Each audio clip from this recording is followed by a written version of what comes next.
He looked at me like I was the only one in the room, but when it came time to choose, he chose her. It was a gentle morning in Manchester, gray skies, soft drizzle tapping against the window, like the world was trying to stay quiet. I remember standing outside the tall office building, holding my bag, pretending I wasn't nervous, but I was. I was 26, new city, new job, new chance to be seen. I stepped out of the lift onto the 7th floor, and that's when I saw him. James, tall, confident, calm, the kind of man whose presence filled the room even when he said nothing. He turned, caught my eyes, and smiled, not politely, but warmly. "You must be Lena," he said. "We've been waiting for you." That was the first moment, the first glance, the first time someone made me feel like I wasn't just another face. And maybe it was also the first lie I told myself, because I thought that moment meant something, but all it meant was that the heartbreak had officially begun. The first week passed like a blur of emails, meetings, and learning how to survive without looking lost. I wasn't the smartest in the room, or the fastest, but I worked hard, quietly, carefully, hoping someone would notice. He noticed. James always seemed too busy to slow down, surrounded by clients, senior staff, schedules packed to the hour. But every time he passed my desk, he would pause for just a second longer than he should, just long enough to make me feel like I wasn't invisible. And then, one afternoon, it happened. I was sitting alone in the break room, eating a sandwich and reading through onboarding notes. My hair was in a messy bun, makeup faded from the morning, sleeves rolled up. He walked in, alone. No assistant, no phone. He looked at me and smiled. Not the kind of smile you give everyone, the kind you save, the kind that makes you feel like you've been chosen, even if nothing's been said yet. He sat across from me, casual, calm, took a sip from his coffee and said, "You know, you're not like the others." I blinked, unsure, flattered, confused, all of it. "The others?" I asked, trying to sound normal. He nodded. "Most people try to impress everyone. You're just yourself. It's rare." I didn't say much after that. I just smiled and nodded. But something in me shifted, because no one had ever called me rare before. No one had ever made me feel that being myself was worth noticing. And in that small, quiet moment, I let my guard down. Just a little, just enough for him to get in. Started with one late evening. I was the only one left in the office, staring at my screen, trying to finish a report that should have been done hours ago. The fluorescent lights buzzed softly, and the outside world had already gone dark. Everyone else had gone home. But I stayed, because I wanted to do well, because I didn't want to disappoint him. I didn't know James was still there, too, until he walked past and placed a cup of coffee beside me. You really don't know how to stop, do you? He said, half smiling, like he admired me. Or maybe pitied me. I couldn't tell. I looked up, surprised. His tie was loose, his sleeves rolled up. He looked different, like that. More real, less perfect. Just trying to get this done, I said, suddenly nervous. He nodded and pulled out the chair beside mine. And just like that, we sat there, together, in a room meant for work, but filled with something else.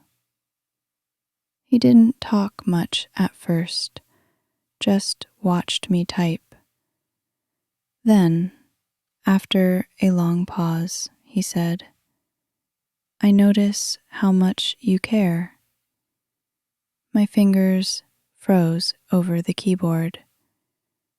Something about the way he said it, soft, low, made the room feel smaller, closer. You remind me of who I used to be, he added. And I remember thinking, why does that sound like a compliment and a warning at the same time? We didn't touch. We didn't cross any lines. But that night, as I walked out of the office with my heart beating differently, I knew something had already changed. It wasn't just work anymore. It wasn't just admiration. It wasn't just a late night. It was the beginning of something. I didn't know how to stop. After that night, things changed. Not in any loud or obvious way, but in the little moments that only I seemed to notice. James started appearing more often near my desk, sometimes with questions, sometimes with silence, but always with eyes that held something unsaid. One morning he brought me coffee again, but this time without asking. He just placed it on my desk, leaned in and whispered, Thought you might need this. Mondays are brutal. My heart did that thing, that quiet flutter you feel when someone makes you feel special without even trying. And maybe it was just coffee, maybe it was just kindness, but it didn't feel like just anything, because when he walked away, I caught him looking back, just once, and smiling. Later that week, we had a team dinner, the whole department. Loud music, drinks, laughter, people talking over each other. But in the middle of all that noise, he only looked at me. We weren't sitting next to each other. We weren't even talking. But across the table, his eyes found mine, again and again, like there was something we both knew but didn't say, couldn't say. At the end of the night, he walked me to my car. No one asked him to, he just did. The parking lot was quiet, street lamps glowing dim. I turned to thank him, but before I could, he said softly, You're different, Lena. In a world full of people trying to be something, you're just real. I didn't know what to say, so I smiled and whispered, Thank you. But inside I was already falling, and I didn't know how to stop, because no one had ever looked at me like that before, like I was more than just someone doing their job, like I was someone worth remembering. After that night, I started noticing everything. The way he smiled only when I entered the room, the way his messages came at odd hours. Don't forget to eat today. You handled that meeting really well. Small things, gentle things, but they stayed with me longer than they should have. And maybe it was my fault. Maybe I was reading too much into it. But when someone starts treating you like you matter, really matter, it's hard not to start hoping. I found myself dressing differently for work, choosing the earrings he once complimented, staying late, even when I didn't need to, because sometimes he'd stay too. And those evenings, those quiet hours when the office emptied, they felt like hours. He'd walk past my desk and pause just long enough to ask, "Still pushing yourself, Lena?" And I'd smile, say something playful, and in that space between words and silence, something unspoken always lingered. I didn't tell anyone, not my friends, not my sister, because how do you explain falling for a man who's never touched you, but somehow holds you anyway? There was one afternoon, raining again, just like my first day, when he leaned against the doorway of the break room, watching me pour tea. He didn't say a word at first, just looked at me with soft eyes that made the room feel smaller, warmer, and then he said it again. "You're different." Just those 2 words, but this time I let them mean more than they probably should have. Because sometimes when someone sees you differently, you start seeing them the same way too. And that's when I realized I wasn't just hoping anymore. I was already halfway in. It was a Friday evening, the kind of Friday where the office empties quickly, laughter echoing through the halls as people rush toward freedom, toward plans, toward weekends that didn't include work. But I stayed behind, again. He stayed too, again. We weren't alone on purpose, but we didn't leave on purpose either. The lights were dimmer than usual. The sun outside had dipped just below the skyline, painting the windows in shades of gold and gray. I was at the copy machine, the kind that always jammed, struggling with a stack of last-minute reports. He walked over, took the pages gently from my hand, and said, "Let me, you've done enough." I laughed, softly, too softly, and I said, "I'm used to doing more than I should." He looked at me longer this time, not with pity, not with kindness, but with something I didn't want to name. For a moment, we both stood there, quiet, close, the air between us heavy with everything unspoken. He reached toward me, his hand almost brushing mine, not by accident, not by mistake. It was intentional, careful, like a man trying to hold fire without getting burned. Our eyes met, and for that one breathless second, I thought he might kiss me right there, in the middle of a quiet office, on a Friday night, with no one watching but the flickering lights above us. But then he stepped back, quickly, too quickly, and said, "You should go. It's late." Just like that, he turned, walked away, left me standing there, holding all the weight of a moment that never happened. But it could have, and somehow that hurt more than if it did. Something changed after that night. Not in words, not in anything he said. His text slowed down, from daily check-ins to scattered replies that felt more like habit than care. And when I passed him in the hallway, he smiled the same, but it no longer reached me. I told myself it was nothing. That maybe he was just busy. That maybe I imagined how close we were getting. Maybe I made it bigger than it was. But the truth is, he had pulled away. And I didn't know why. I replayed our last conversation again and again in my head, the way his hand almost touched mine, the way he looked at me like I mattered, the way he told me to leave, his voice soft, but his eyes full of something he couldn't say.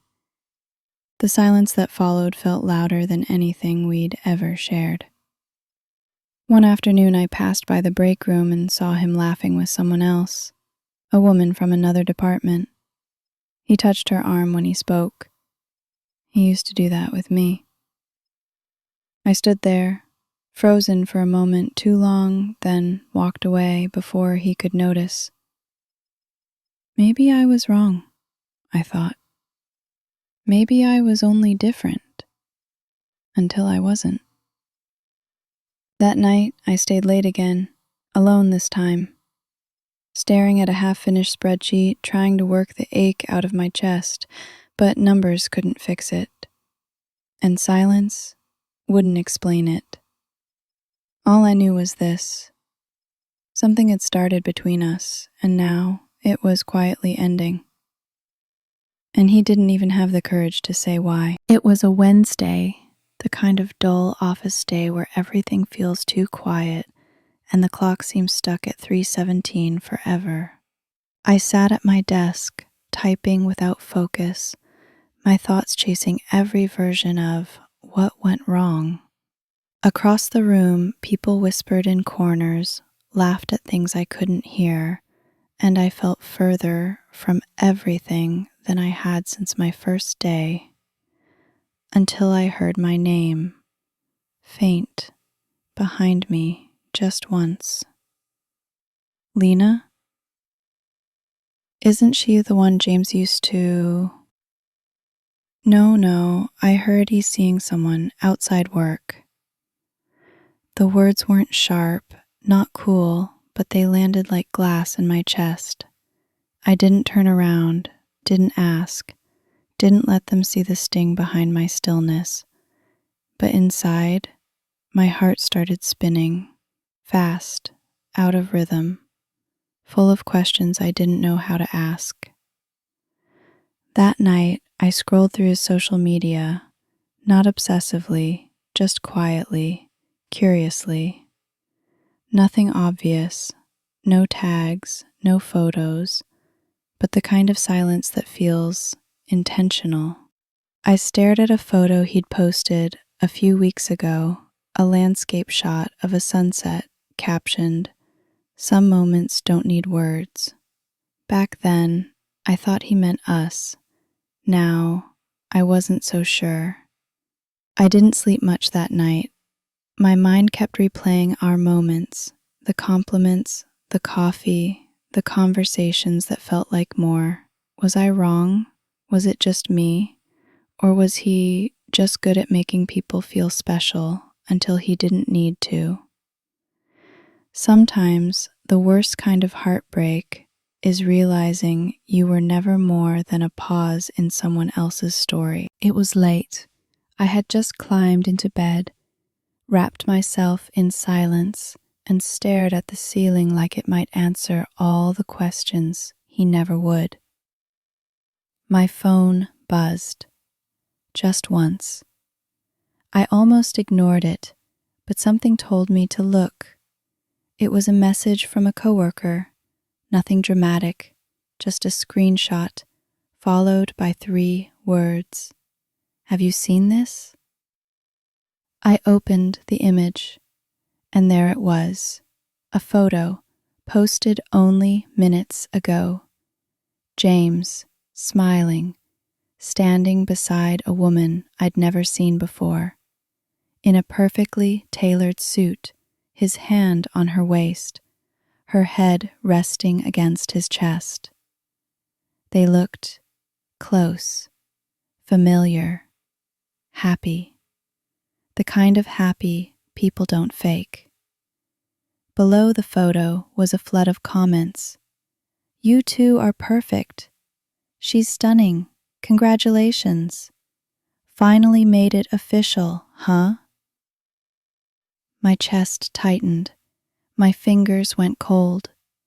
I didn't even realize I was holding my breath. I clicked her profile. Public. Dozens of photos. Trips, dinners, smiles. And in the middle of them, him, James. The man who said I was different. The man who smiled at me like he meant it. The man who watched me fall and never said he was already standing beside someone else. I stared at the screen for a long time. No tears yet, no anger, just that stillness, that numb, hollow stillness that comes right after your heart catches up to the truth. He wasn't confused. He wasn't scared. He just chose someone else and didn't tell me until it was too late to unfeel everything. I turned off the phone, placed it face down on my pillow, and lay in the dark, wondering how someone could make you feel seen, wanted, special, while loving someone else the entire time. I didn't sleep. I lay there in the dark, my body still, my thoughts anything but.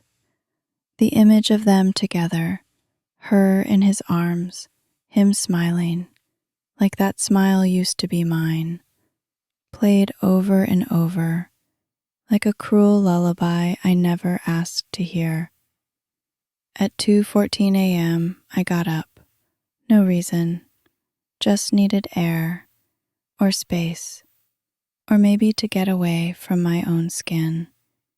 I stood in the middle of my small apartment, wrapped in an oversized sweater and silence. And that's when the tears came. Not loud, not wild, but slow, quiet, like rain leaking through a roof no one bothered to fix. I didn't cry because he was with someone else. I cried because I believed he wasn't, because I let him in, because I held on to every kind word as if it meant more than convenience. I thought I was different, special, chosen, but I wasn't. I was temporary, background, a soft place he could rest, until he remembered where his real life was. I slid down to the floor, knees pulled to my chest, hands shaking around my phone. I wanted to message him, to scream, to ask why. But what do you even say to someone who let you fall with a smile on their face? So I said, nothing. I just sat there, in the dark, breaking piece by piece, until there was nothing left in me but silence. He didn't ghost me, he just faded, while I clung to echoes of something that was never mine. And for the first time, I realized the truth was simple. You can give someone your whole heart, and they can still choose someone else without ever blinking. The sun still rose. The light still crept across the floor. The world, somehow, had the nerve to keep going, even though mine had stopped. I opened my eyes to the same ceiling, in the same room, on the same pillow, but I wasn't the same anymore. Everything felt heavier. My body, my breath, even my coffee cup. I sat at the kitchen table in silence, stirring my tea without taking a sip, watching the steam rise like the hope that had once lived in me. My phone buzzed again. Another post, another photo, another perfect moment between them. Brunch this time, captioned, "My forever." It was like watching someone else live the life I thought I was building. I didn't cry this time. The tears had dried overnight, leaving something harder behind. Not anger, not even heartbreak, just stillness. That quiet space after everything breaks, where all you can do is sit in the ruins and try to remember who you were before they told you that you were special. He said I was different, but not enough to choose, not enough to stay. I stared at the screen for a while, then placed the phone face down like I was done being the audience to someone else's love story. That morning, I didn't dress up. I didn't rush to work. I didn't fix my hair the way he once liked. I just existed, barely. And maybe that's how heartbreak begins. Not with a goodbye, but with a morning that no longer belongs to you. I walked into the office like I always did. Same entrance, same smile for the security guard, same elevator up to the 7th floor. But it didn't feel the same. The air felt colder, the lights a little too bright, the noise a little too fake, people laughing, typing, talking about nothing that mattered to me anymore. I passed his office without looking, not because I didn't want to, but because I knew if I did, I'd fall apart. He was inside, I could feel it, that presence, that stillness behind the glass. I didn't need to see him to know he was there. I sat at my desk, opened my laptop, and tried to pretend my hands weren't shaking. Tried to pretend my heart wasn't counting every second that passed without him walking over, without him saying anything. But he didn't. He never came.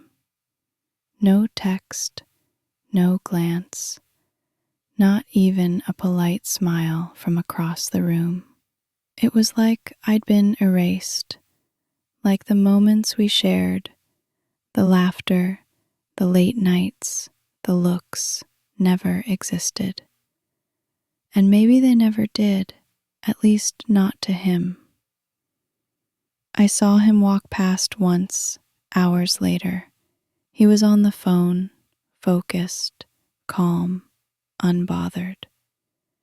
I wondered if he even knew I knew, if he cared, if he ever did. And for the first time, I didn't hope for him to turn back. I didn't want him to, because I realized I'd rather sit in silence than beg for attention from a man who only saw me when no one else was watching.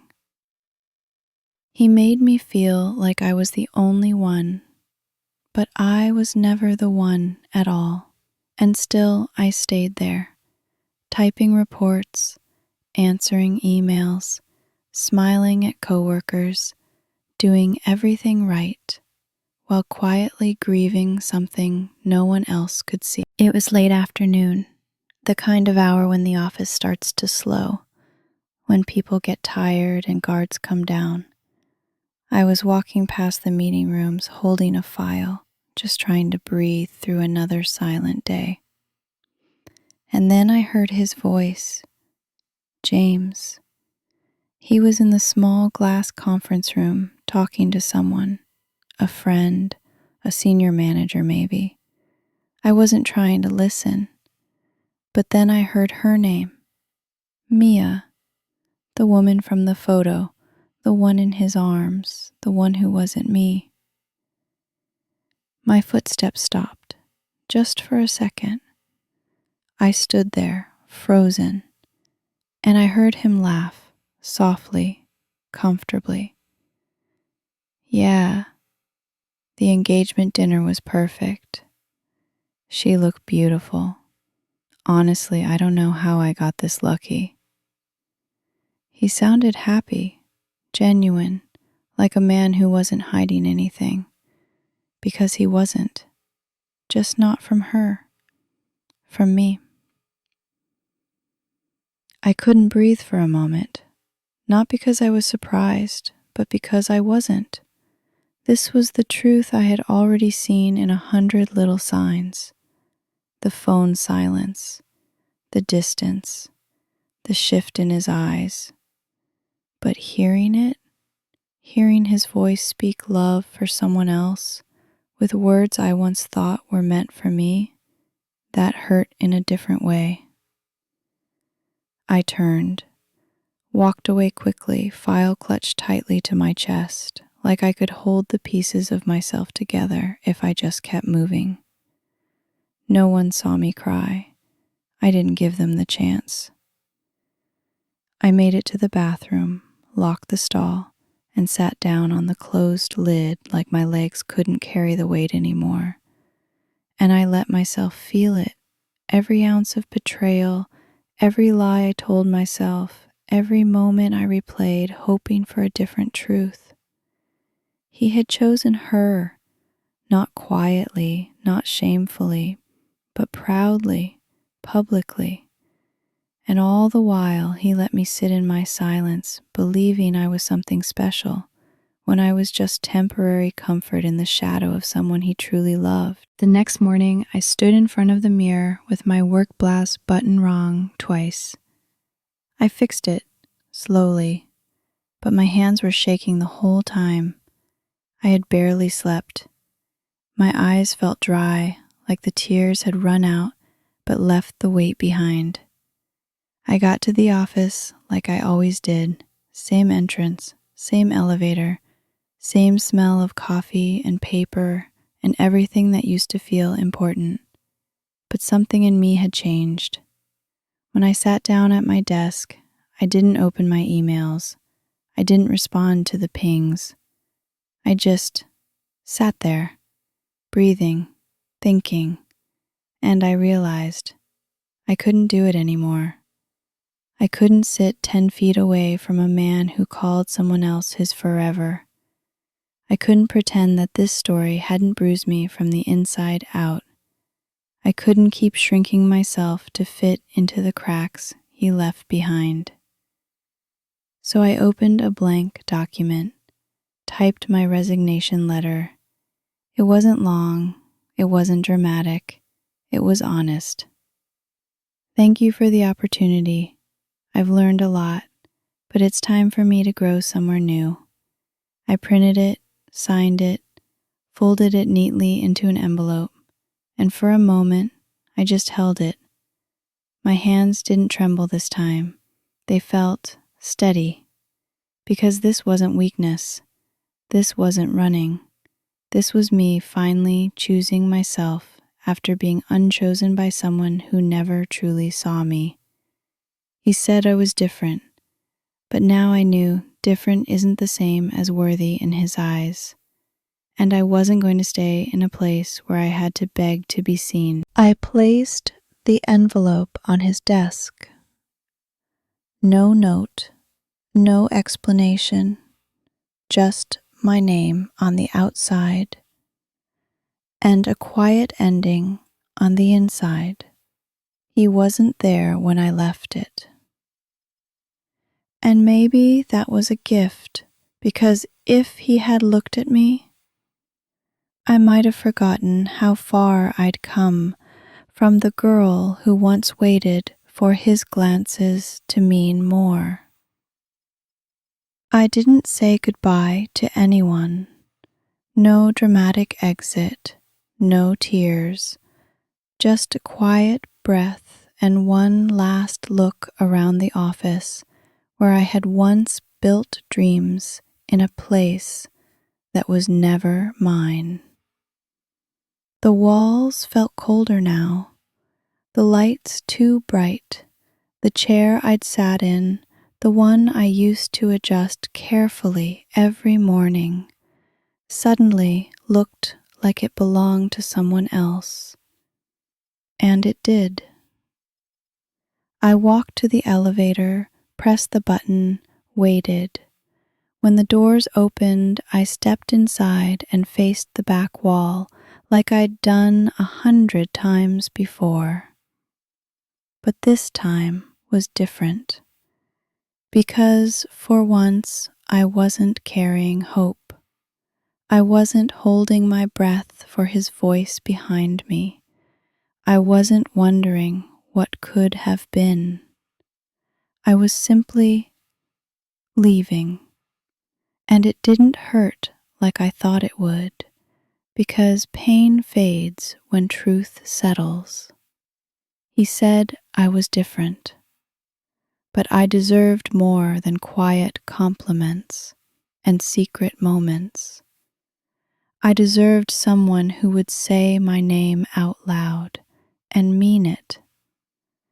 And if he couldn't do that, I'd learn how to walk away from what I never truly had. That night, I broke. Not the kind of break that's loud, not the dramatic movie kind where glass shatters and screams fill the air. No, it was the kind of break that happens in complete silence, the kind only the walls and the ceiling ever hear.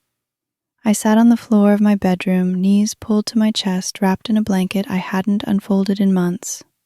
The room was dark, except for the soft light coming from the street lamp outside, a golden blur on my wall that somehow made everything feel lonelier, and I cried.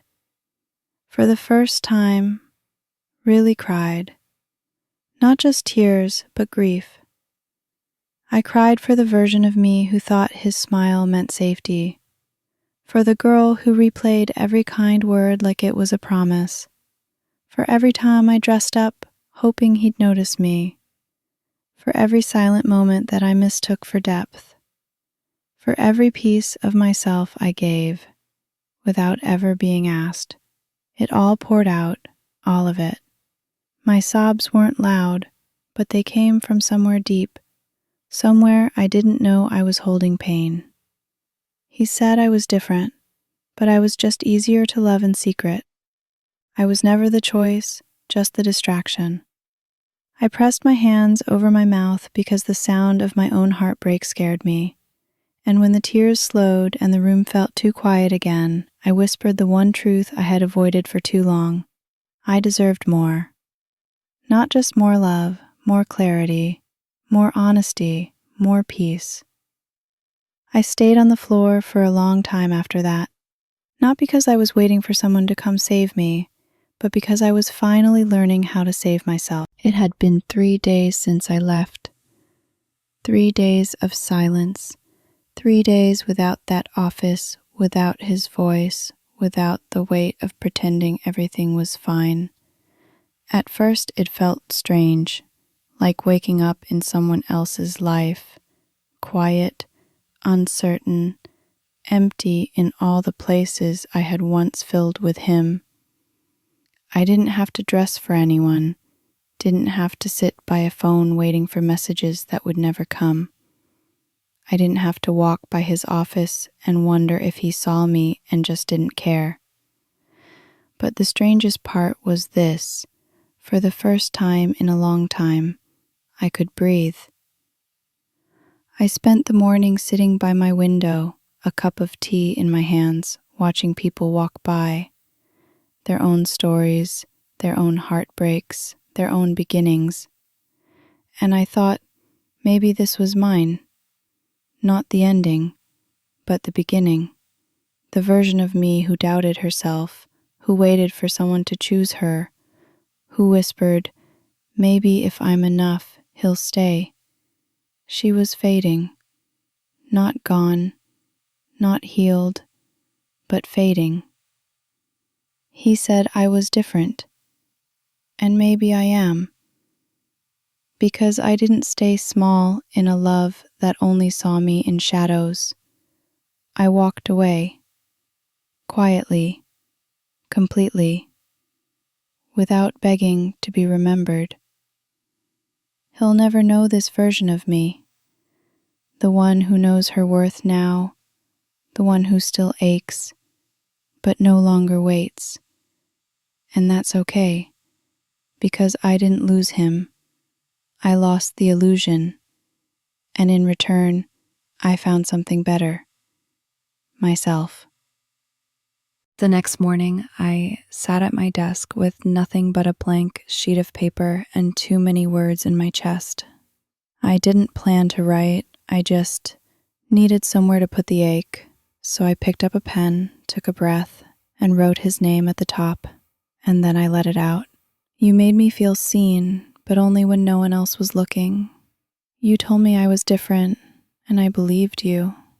I let those words settle into my skin like a promise, but you were already loving someone else, and I was just standing in the light of your half-truths, mistaking them for warmth.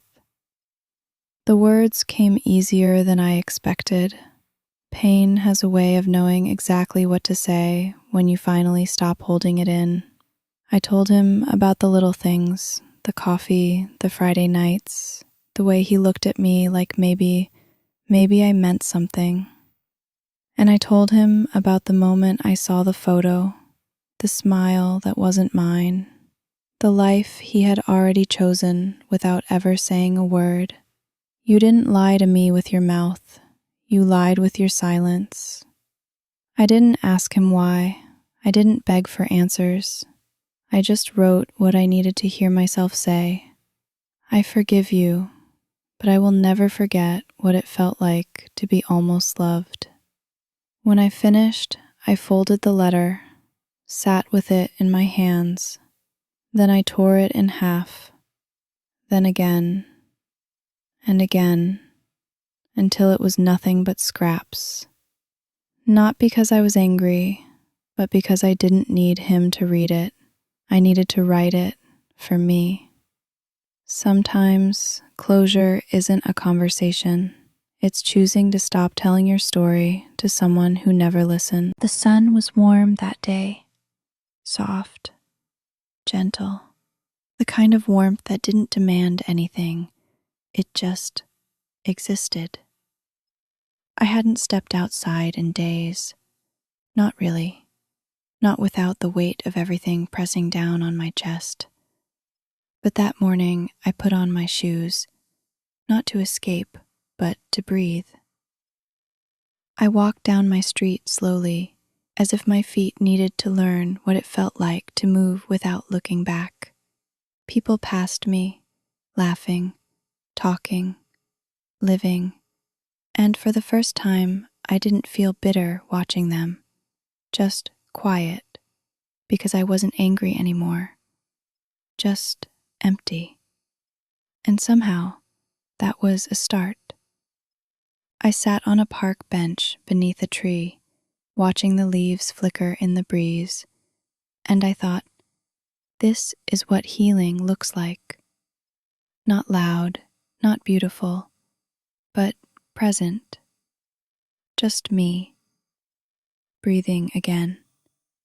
No text to wait for, no smile to hope for, no invisible thread pulling me toward someone who never stayed. I don't know how long I sat there, but for the first time, the silence didn't scare me. It felt like mine. He said I was different, and maybe I am, because even after everything, I'm still here, and I'm still soft, and I'm still learning how to love myself the way he never could. They say when someone breaks your heart, you either carry it forever or finally put it down and walk away lighter. I used to believe that love was about waiting to be chosen, to be seen, to be enough for someone who never said it out loud. But not anymore, because now I know real love doesn't leave you wondering. It doesn't come in half-truths or stolen moments. It doesn't ask you to stay silent while it celebrates someone else. He said I was different, and I was. I loved without asking for anything back. I hoped, even when it hurt. I stayed soft, even while breaking. But I'm not waiting anymore.